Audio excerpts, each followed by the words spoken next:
आज अपन बात करेंगे बीकॉम अंतिम वर्ष में एफएमओ के अंतर्गत मुद्रा बाजार। हमने पहले बताया कि एफएमओ के अंतर्गत भारतीय वित्तीय बाजार की जब बात की थी तो उसमें दो तरह के बाजार की बात हुई थी। एक हुई थी मुद्रा बाजार की और एक हुई थी वित्तीय बाजार की। सर्वप्रथम हम ये जानने की कोशिश करते हैं कि मुद्रा बाजार होता क्या है।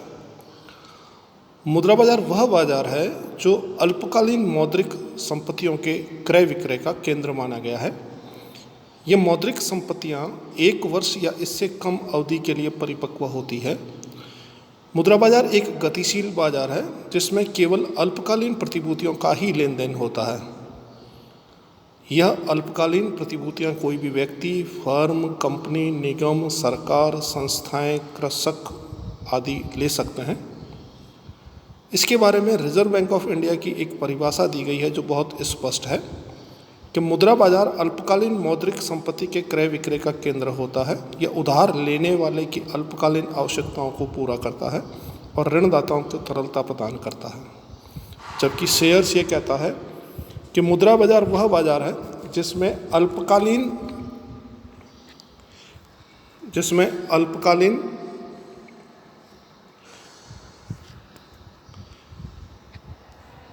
एवं प्रतिदिन का लेन देन होता है, प्रतिदिन के ऋणों का लेन देन होता है। इन परिभाषाओं के बाद में निष्कर्ष के रूप में यही कहा जा सकता है कि मुद्रा बाजार वित्तीय बाजार संपत्तियों का थोक बाजार में जहां लेन देन अल्पकालीन किया जाता है और भागीदारी सीमित मात्रा में रहती है। कुल मिला के भारतीय मुद्रा बाजार वह बाजार है जहां अल्पकालीन मुद्रा का लेन देन किया जाता है।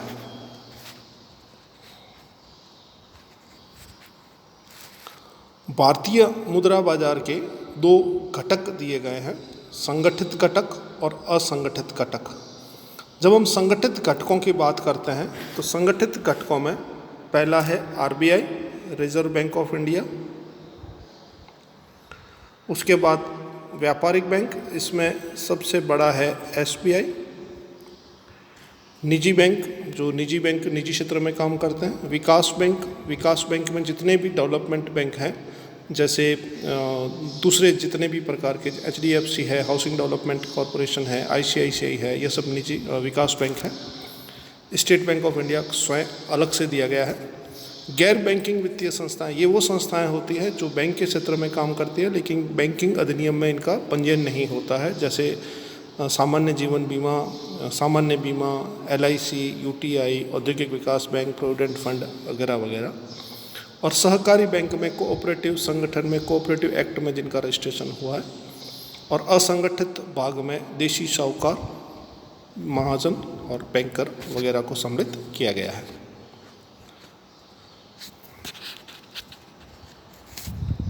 इसके बाद में हम देखते हैं कि मुद्रा बाजार के दोष क्या हैं।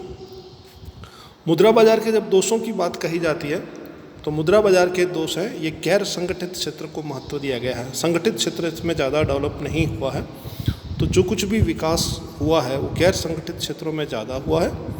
बैंकिंग सुविधाओं का ज़्यादा विकास नहीं हुआ है, बैंकिंग सुविधाओं का अभाव पाया गया है। ब्याज दरों में अंतर पाया गया है, कहीं ब्याज दर ज़्यादा होती है, ब्याज दर कम होती है। संगठित और असंगठित क्षेत्रों में समन्वय की कमी है। मुद्रा बाजार में पूंजी की उपलब्धता कम है, यानी पूंजी की कमी है। साख संस्थाओं की भी कमी है। बिल बाजार संगठित नहीं है, असंगठित बिल बाजार है। और मौसमी आवश्यकताएं हर किसान को, हर व्यक्ति को समय समय पर होती रहती है, जिसकी यहाँ कमी देखी गई है। मुद्रा बाजार में सुधार के सुझाव। मुद्रा बाजार में सुधार के लिए सुझाव दिए जाते हैं कि साहूकारों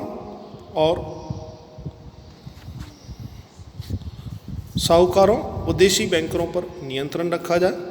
जितनी भी हुंडियां हैं उनका मानकीकरण किया जाए।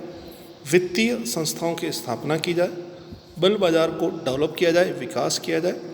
बैंकिंग क्रियाओं का भी विकास किया जाए। समाशोधन गृह को और डेवलप किया जाए, स्थापना की जाए। मुद्रा बाजार का विस्तार की आवश्यकता है, सहायक बाजार का भी विकास किया जाए और चिट फंड कंपनियां जो है जो प्राइवेट सेक्टर में काम करती है इन पर प्रतिबंध लगाया जाए। इसी के अगले चरण में हम बात करते हैं मुद्रा बाजार के उपकरण। अब अगर ढंग से देखा जाए तो मुद्रा बाजार के उपकरणों में तो हम देखते हैं मुद्रा बाजार के अंतर्गत व्यापारिक बैंक, गैर व्यापारिक संस्थाएं, कटौती गृह, स्वीकृति गृह, रिजर्व बैंक ऑफ इंडिया आदि संस्थाएं मिलकर कार्य करती है। ये संस्थाएं एक दूसरे पर पारस्परिक निर्भर रहती है। इन संस्थाओं का लेन देन करने के लिए विभिन्न प्रकार के प्रलेखों का उपयोग किया जाता है। इन प्रलेखों में निम्न प्रलेख सम्मिलित हैं। अपन एक एक प्रलेख के बारे में बात करेंगे कि ये प्रलेख मोटे तौर पे होते क्या हैं और इन प्रलेखों का किस प्रकार से प्रयोग किया जाता है। हमारा पहला प्रलेख है वचन पत्र। अब वचन पत्र बेसिकली एक लिखित डॉक्यूमेंट होता है जिसमें लेखक किस निश्चित व्यक्ति को या आदेशित व्यक्ति को ये दिया गया है उसके वाहक को एक निश्चित रकम देने का वचन करता है। एक डॉक्यूमेंट है जिसमें देने वाला, लेने वाला, अवधि सारा सब कुछ लिखित में होता है। यह शर्त रहित होता है, कोई कंडीशन नहीं होती, शर्त रहित होता है। वचन पत्र हमेशा लिखित होगा, हस्ताक्षरित होगा, निश्चित समय होगा और निश्चित रकम होगा और भुगतान और लेख पत्र तय होता है। दूसरा है हमारा विनिमय बिल। विनिमय बिल मुद्रा बाजार का ऐसा उपकरण है जिसमें लेखक, देनदार, आदाता यानी तीन पक्षकार होते हैं। पहला होता है लेखक, दूसरा होता है देनदार और तीसरा होता है आदाता यानी पेय। विभिन्न बिल देशी या विदेशी हो सकते हैं, व्यापारिक या अनुग्रही हो सकते हैं। व्यापारिक उद्देश्यों के लिए लिखा गया बिल व्यापारिक बिल कहलाता है, जबकि अनुग्रह बिल यानी एकोमोडेशन बिल परस्पर सहायता के लिए लिखे जाते हैं। उसके बाद में है हुंडी। हुंडी का प्रचलन बहुत पुराना है। इसे विनिमय साध्य विलेख माना गया है। अलग अलग स्थानों पर अलग अलग परंपराएं, रीति रिवाज से हुंडियों का प्रयोग किया गया है। न्यायालय ने इसे मान्यता प्राप्त है, दी गई है। हुंडियाँ दो प्रकार की होती है। नंबर 1 दर्शनी हुंडी और नंबर 2 मुद्दती हुंडी। दर्शनी हुंडी वो होती है आप जब कभी भी लाके दिखाओगे, जैसे बैंक का चेक है या बैंक में फिक्स डिपॉजिट है, जिस दिन भी आप बैंक में ले जाके दिखाओगे उस दिन बैंक आपको पेमेंट कर देगी। तो दर्शनी हुंडी वो होती है जो दिखाने पर पेमेंट की जाती है। जबकि दूसरी मुद्दती हुंडी वो होती है जिसमें टाइम बाउंड होता है, 1 वर्ष, 6 महीने, 8 साल, 2 साल, जो अवधि लिखी हुई है उस अवधि के पूर्ण होने पर उसका भुगतान किया जाएगा। उसके बाद अगला है ट्रेजरी बिल। ट्रेजरी बिलों को खजाना बिल भी कहा जाता है। ट्रेजरी बिल का क्रय विक्रय बड़े पैमाने पर हो तो ट्रेजरी बिल कहा जाता है। ट्रेजरी बिल अल्पकालीन सरकारी प्रतिभूतियाँ होती है। इसे रिजर्व बैंक द्वारा केंद्रीय सरकार के लिए जारी किया जाता है। ये केवल और केवल आरबीआई द्वारा जारी किया जाता है, जो भारत सरकार के पेमेंट में काम आती है। इन ट्रेजरी बिलों की ये विशेषताएं हैं कि ये निश्चित प्रतिफल होता है, इसमें जोखिम नहीं होती है, ये फाइनेंशियल इंस्ट्रूमेंट यानी वित्तीय उपकरण है और इसमें परिपक्व आय होती है। ट्रेजरी बिल 2 प्रकार के होते हैं। पहला होता है सामान्य ट्रेजरी बिल जो केंद्र सरकार द्वारा अल्पकालीन वित्त पूर्ति के लिए आरबीआई व जनता के लिए जारी करती है, और दूसरा होता है तदर्थ एडॉक ट्रेजरी बिल। तदर्थ ट्रेजरी बिल राज्य सरकार, अर्धशासित विभागों, रिजर्व बैंक के लिए जारी किए जाते हैं। उसके बाद में है वाणिज्यिक पत्र, सीपी जिसको बोलते हैं, कॉमर्शियल पेपर। वाणिज्यिक पत्र एक वित्तीय प्रपत्र है। यह असुरक्षित एवं अल्पकालीन प्रतिज्ञा पत्र होता है। इसकी परिपक्वता अवधि जो है 3 से 12 माह तक की होती है। वाणिज्यिक पत्रों का निर्गमन वित्तीय कंपनियों, बैंकिंग संस्थाओं, बैंकिंग कंपनियों आदि द्वारा किया जाता है।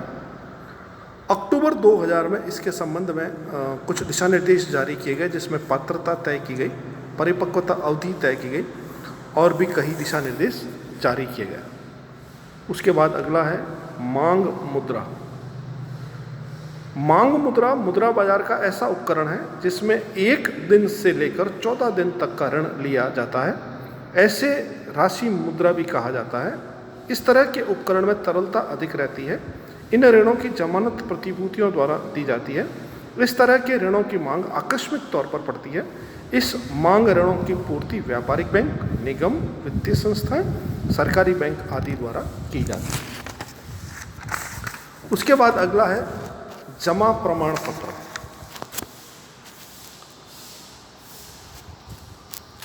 जमा प्रमाण पत्र, जमा प्रमाण पत्र यानी CDS, सर्टिफिकेट ऑफ डिपॉजिट्स, इसे व्यापारिक बैंकों द्वारा जारी किया जाता है। यह जमा प्रमाण पत्र एक निश्चित अवधि के लिए सावधि जमा के रूप में विनिमय साध्य यानी निगोशिएबल होता है। यह मुद्रा बाजार में खरीदे व बेचे जाते हैं। इनकी फेस वैल्यू होती है, कम मूल्य पर भी जारी किए जा सकते हैं।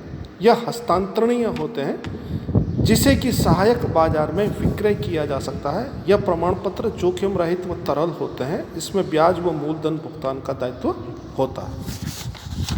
उसके बाद में अगला है अंतर बैंक ऋण, इंटर बैंकिंग पार्टिसिपेशन। मुद्रा बाजार के अंतर्गत नए उपकरण के रूप में अंतर बैंक भागीदारी भी लोकप्रिय हुई है।